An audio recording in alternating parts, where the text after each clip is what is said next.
What up, guys? It's Colton Nerdy Core, back again with another collection video. This one's going to be my GameCube collection. Now, my GameCube is one I got really late in the cycle. It was probably my early teens, and it was really when the GameCube was starting to be drummed out of GameStops and EB Games. So a lot of my early games I got for really cheap, and they were kind of the bargain bin, not really sought after games. So this has been a collection I've been slowly growing over the past couple years. A lot of my games are like the arcadey sports games. Those are kind of my favorite. But yeah, let's hop right into my games. So the first one I got is one I got, I think it was like a grocery store. I guess they found extra stock, so they were clearing out a bunch of stuff. So this is Aggressive Inline. It's basically a roller skating game. Kind of plays like the Tony Hawk games, or the BMX games. It's very similar to that. A lot of punk rock, a lot of soft rock. There's a lot of like Pod, Blink 182, and all that. And it's just kind of the same Tony Hawk experience where you go to an objective, do the objectives on the map, and then upgrade your character type thing. Next is RTS Army Men's. I was big into Army Men's when I was a kid, so I had to pick this up just because of the fact that it was Army Men. It's actually a pretty solid RTS. It's definitely a little slower paced than a lot of better RTS, and the GameCube controllers, while it works well, it's just hard. The hardest thing to do in the game is like select all your units at once. That's the only thing I find difficult with the game. Otherwise, it's a pretty good RTS. Next I got is probably one of my favorite games on the system, at least exclusive-wise. It's Battle on Wars. This is basically a third-person shooter mixed with RTS mechanics. So basically you play as all these like little green soldiers, and it's green versus red type thing. And you go around completing missions where you control one unit out of your squad, which you can change up all the time. You control the rest with like directional controls and like basic controls like cover, take cover, move up to this position, take out this, hold position type thing. So it's kind of like a mix of RTS and a third-person shooter. It's one I would highly recommend for the system. Next up is, I think it's Dave Mira's Freestyle BMX 2. I've never played the first one. This game's pretty good. It's the same thing as the rollerblading games or like the Tony Hawk games. They drop you off on a level, you ride around, complete certain objectives, like getting points to a certain gap, and then you upgrade your character. So if you play any of those games, it plays a lot like that. Not as good as the Tony Hawk games, but still solid. Next is one of my more recent pickups, actually. This is Def Jam Fight for New York. This is one I've been looking for a while in terms of getting it for not a horrible price, because this one's really expensive nowadays. So I got it for 65 bucks, which is the cheapest I've saw in like actually being there and seeing the game. So this one's basically a fighting game with a bunch of old school rappers. So you got like Redman, Snoop Dogg, Exhibit, and all that. And I'm a big fan of rap, so it was a no-brainer for me to pick up. And it plays exactly, basically like the old school SmackDown vs. Raw games, just with a more 1v1 combat style. Next is the first one in the series, and that's Def Jam Vendetta. This one's definitely not as good as Fight for New York. They definitely improved on the series as they went, at least from this to Fight for New York, because Def Jam Icon wasn't that good apparently. But this game is basically a simplified version of the other one. This one plays more so like the wrestling games than the other one. The other one has more of like a MMA Street Fighter system. That one plays like 100% like wrestling. It's still pretty good. Both of them have like cheesy little stories that are enough to keep you in the game. Definitely crude games if you're not into those. Next is Freestyle Street Soccer. I said at the beginning there's going to be a lot of these sports games. This one is one I picked up for like $5. It's a pretty fun just soccer game. It's just basically kind of like what the NBA Street is to regular basketball games. They add a few tricks, and it basically just plays like a soccer game otherwise. Next is one I haven't played yet. I picked it up pretty recent. I picked it up at the same place I got Fight for New York, which is a place in Alberta, if you've ever been there.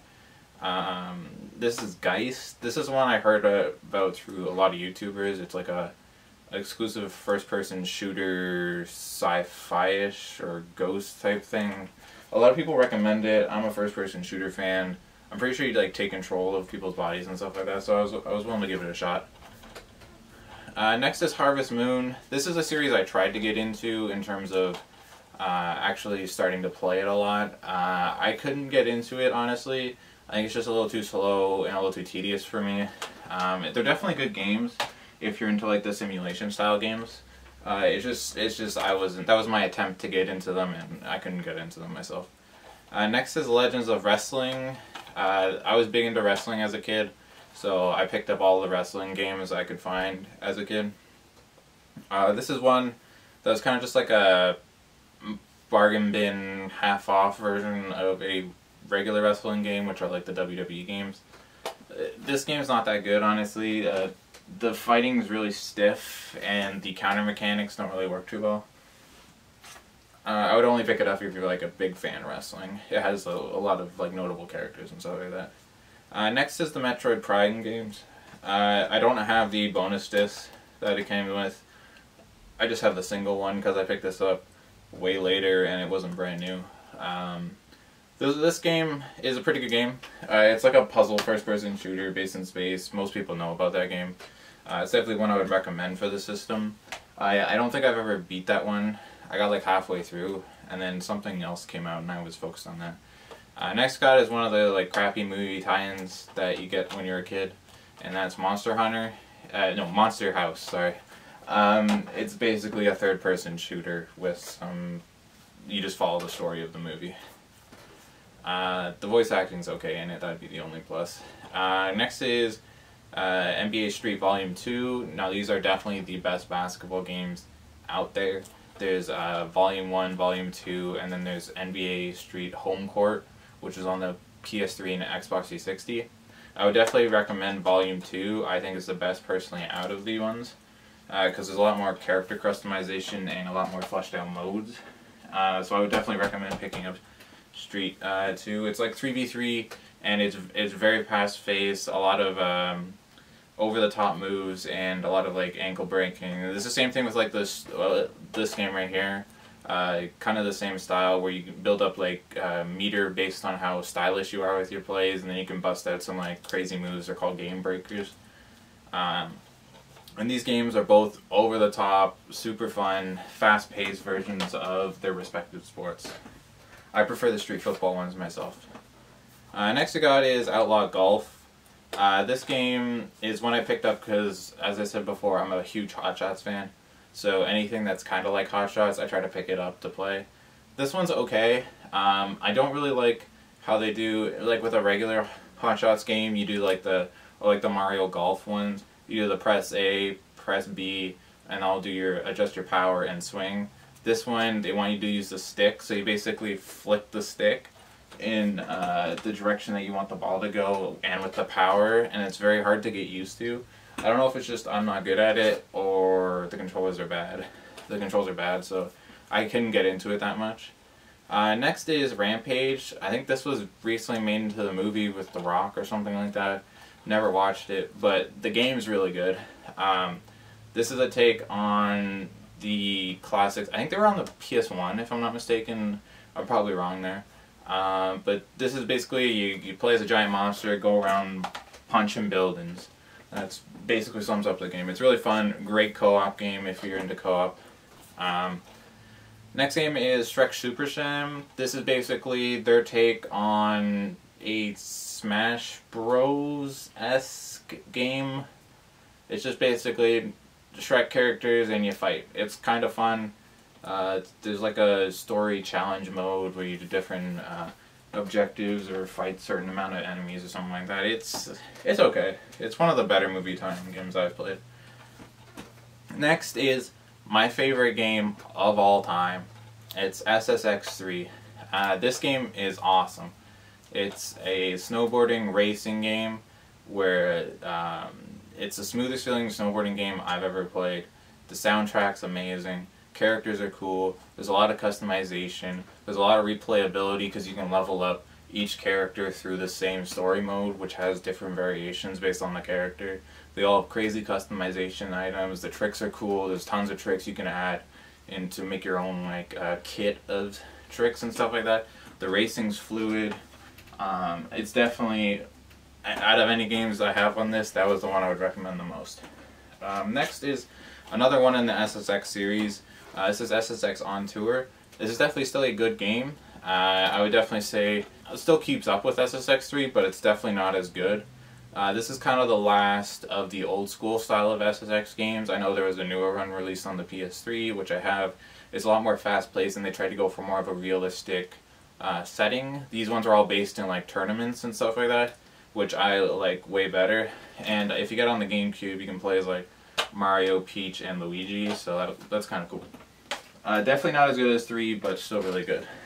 Next is probably one of my favorite of the Nintendo exclusives on the console, which is Mario Strikers.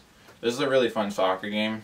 It's kind of like if you played the new Mario Tennis on the Switch. It's kind of the same thing, just with soccer. You play like an extreme, faster pace of soccer with items and stuff being used throughout. You can pick one of the many characters to be as like your captain, and then you can have like Toads or Toadettes or Koopa Troopers or something like that as your like allies on the field type thing. It's really fast paced. There's the same thing as like the street football games where you have like a game breaker you build up type thing. You can bust out like crazy tricks and stuff like that. Next is Tony Hawk Pro Skater 4. This is definitely probably, it's either my favorite or second favorite skateboarding game. It's between this and Skate 3. I go back and forth on the two franchises, a lot of my favorite. This is definitely super unrealistic, but really fun. You can bust out crazy combos, super long sequences, the music fits great. It's all like the early 2000s punk rock type thing with some rap thrown in there. All the levels are varied and stuff like that. It's the same thing as what I said before, as you go into like a area on a map and they give you like certain objectives and outlines to do. So I would definitely recommend it. Next is Wario World.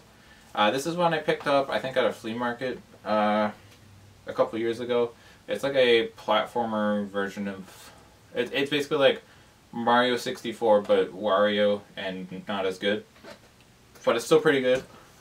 As I've said before, I'm not a huge platformer fan, but I like the Wario and Waluigi characters in Mario probably the best, also with Donkey Kong. So I was willing to give it a shot, and it's actually a pretty good game. Next up is 007 James Bond. This is Agent Under Fire. This is probably the better ones out of the James Bonds in terms of the single player aspects, at least. The single player in this game is actually pretty fun. It's a first person shooter. There's like stealth missions. There's a lot of like driving sections with like vehicle chases or whatever. And then the multiplayer is honestly pretty fun if you can get like 4 people to play with. It's a really good couch co-op multiplayer. Next is James Bond 007 Agent Under... Oh no, this is Everything or Nothing. This is, I think, the one after the one I just had.